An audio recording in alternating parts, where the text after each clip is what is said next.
Welcome to Not Milk Never Milk. Subscribe if you're lactose intolerant. You begin by verifying connectivity and credentials. This saves time. Once your Wi-Fi or cellular is active, make sure you remember the Apple ID, email, and password, and keep any device that receives two-factor codes nearby. Now open Settings and tap the banner with your name. If you see Sign In to your iPhone, tap it. This first action starts Apple's secure flow.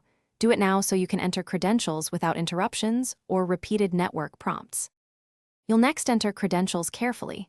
Type the Apple ID exactly, because capitalization and punctuation matter. Once you type the password, use iCloud Keychain or your password manager to avoid typos. This reduces lockouts. Then observe the two-factor prompt. Either approve the sign-in on a trusted device or manually enter the 6-digit code sent via SMS or displayed on another Apple device. After verification, the iPhone will negotiate iCloud. You finish by choosing which iCloud services to enable, find My, Keychain, Photos, and confirming payment and backup preferences. Make selections that match your privacy needs. Once done, make sure apps like Mail and Messages show your Apple ID in their accounts list, and wait for any iCloud data to download.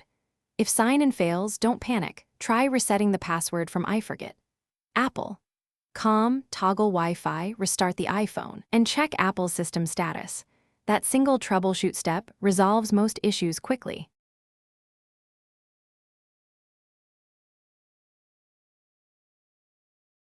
Thanks for watching. If this was helpful, leave a like and consider subscribing. See you next time.